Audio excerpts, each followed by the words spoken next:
You may be wondering what it looks like to camp full-time with horses, and today I'm gonna share how we do it. Hi, good morning.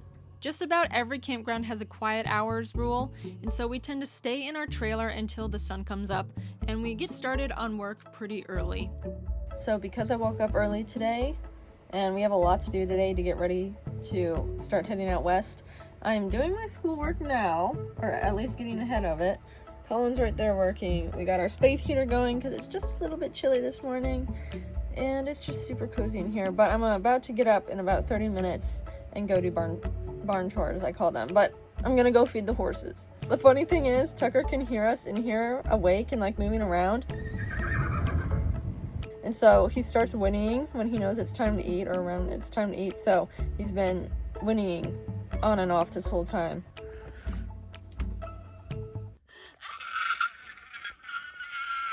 Colin gets sassy when he works because he likes to work in a vacuum with no sound. So if you make any sound, thus the big head. By 7:30, we're ready to get outside, and my job is to always take care of the horses in the morning. And so I do anything you would do for a normal horse: feed, water, clean their pens, the whole 9 yards.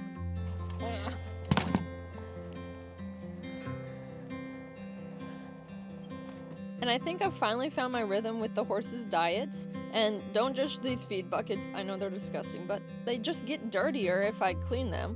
So I make sure I add salt and biotin to the horses' feed, and they eat about 2 gallons of water with their feed just to stay hydrated.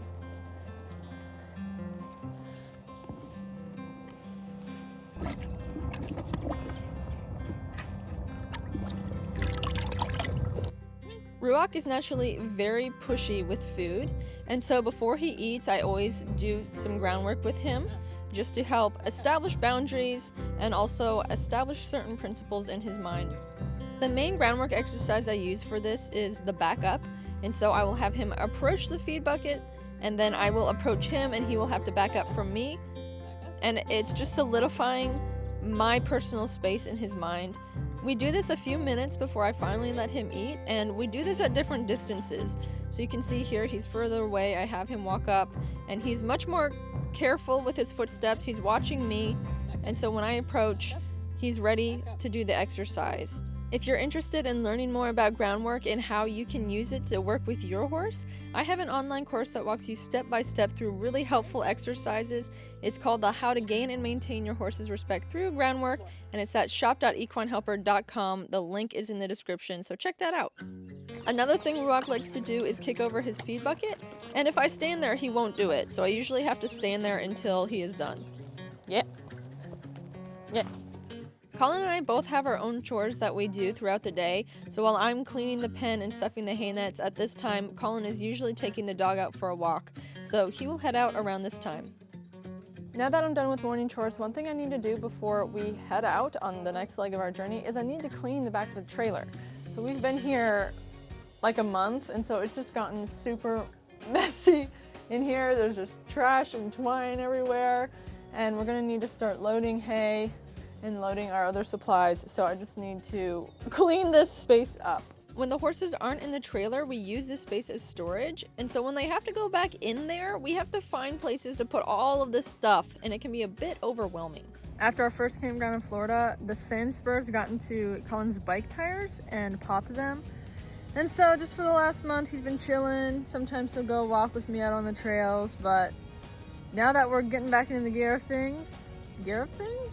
now that we're getting back into the swing of things, he's like, oh, I better get my bike fixed, so.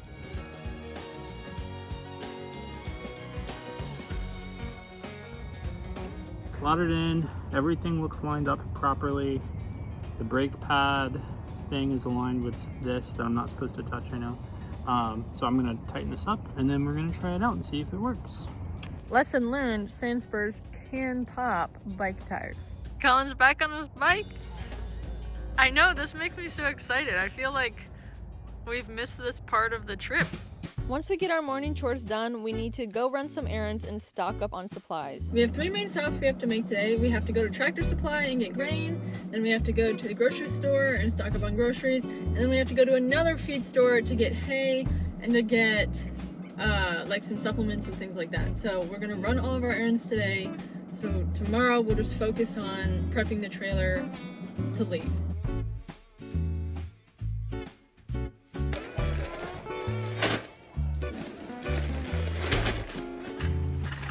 I got a new knife. You need to go get butter, hot dogs, salads, and apples. I'm gonna go find D batteries for the Finch charger. So this is Fibersil. This is for clearing sand out of the system, and it's about time I give more of that to the horses. This feed store has really cheap biotin powder, and so I wanted to make sure I got another thing of that. I've been giving it to Tucker and Rock for their feet just because, you know, they're dealing with some white line, and so I want biotin to help their feet grow healthy. Lastly, I got another hay net just to have a backup one. It's always good to have an extra hay net when you need it. And of course I got pink. The one thing about this lifestyle is it tends to throw you curveballs when you least expect it. I just looked at the weather for this coming week, and we're supposed to be leaving, but it's supposed to get freezing cold, like into Alabama, Louisiana, Texas.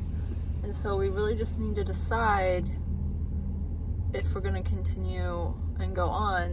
What I do not want to end up somewhere where it's gonna be well below freezing and our tanks will freeze. Because then we have a big repair potentially on the trailer that we have to deal with. So like honestly, staying somewhere warm is a priority. Yes, but we've already paid for our campground in Alabama. Right, well we can just hit it on our way back up. Because they should give us a credit for the days. I think we just lose the first night, $35. Of course, we have to figure this out 2 days before we're supposed to leave. When we get home, I focus on unloading the groceries while Colin unloads the hay. And in the back of my mind, I'm also trying to solve what we're supposed to do about our route. When you live in a small space, just about every area becomes a storage space. So we got our computers and school books here. And this also doubles as our eating table.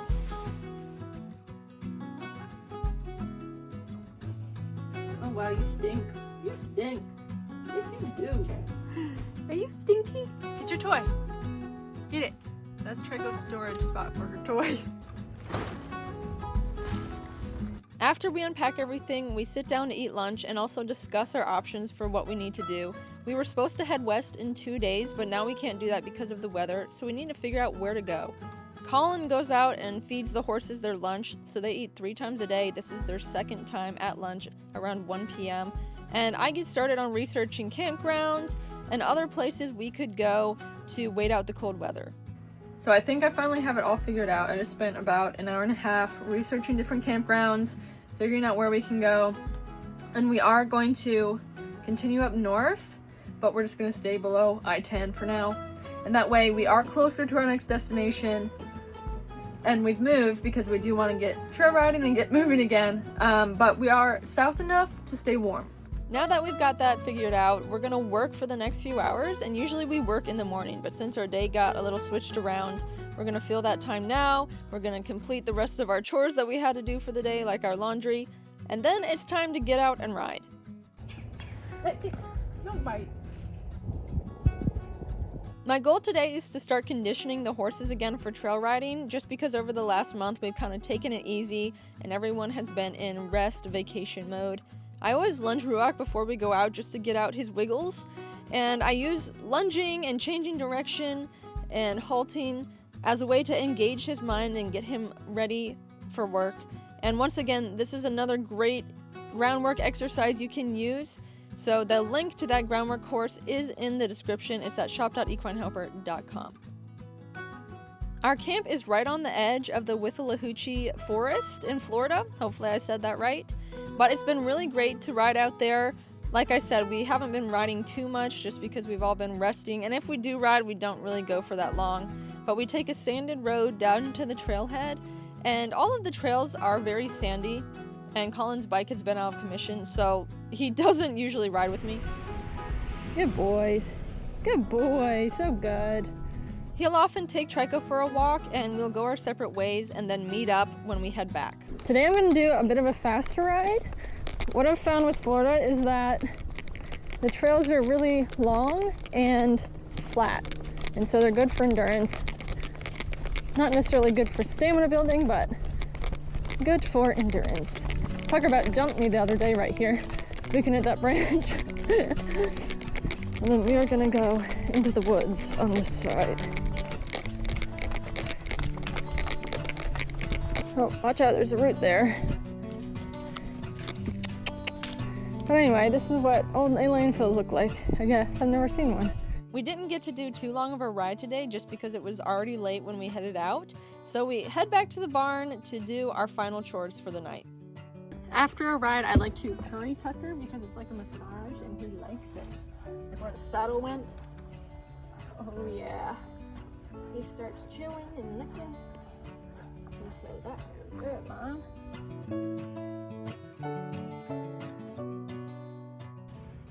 You gotta clean your pen now. As you've probably figured out by now, taking care of horses in this lifestyle can be very monotonous. You're pretty much just making sure your horse always has food, you're making sure their pen is clean, and you're doing a lot of this throughout the day. But the thing that I've found is it's kind of like a constant for me where it's just relaxing for me to go and do this because I know it's something I have to do, and it's something that I can get away from my computer and work, and I can just go be outside, I can go be with the horses, and I can kind of relax and think about what I want to think about or listen to a podcast or anything like that. Once I'm done with chores, it's time to reconvene with Colin and figure out what we want to do next in our day. What time is it, Millie? 4:39. Is it too early to eat dinner? No. Sometimes cleaning just means putting everything in a stack on the table. One of our go-to meals are these pre-packaged salads where they come with the sides and the dressing and everything, and we add canned chicken to it, and it is so tasty and yummy. So we always stock up on these and we eat these throughout the week. After dinner, Colin does one final checkup on the horses. He makes sure they have plenty of hay for the night, and he makes sure they're all good. And then until around 8 or 8:30 p.m., we work for the rest of the night, and this is one of my most productive times for the day, where I'm able to get a bunch of stuff done for my school and for the business. One Piece is my zone out show where I can just forget everything that happened for the day or forget all the issues I have to solve, and I can just kind of zone out. So that's how we end the day usually. But first we need to put our bed back together. So this is just a mat that's down on the mattress. Oh, excuse my trash. But we need to make the bed, which is actually easier said than done when the ceiling is literally like 2.5 feet above your head. Honestly, I feel like I've got the technique down and I'd rather do it alone than you try to be up here while I'm doing it. I'm not gonna argue with that. Talk us through it. It's a gradual thing. You know how you eat an elephant? One bite at a time. I am going to find us a snack, but our snack cabinet is a bit overwhelming. Oh my goodness.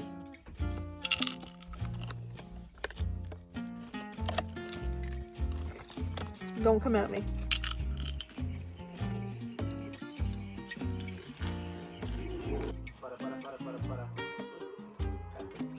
So there you have it. That is one busy day in the day in the life of someone traveling full-time with horses.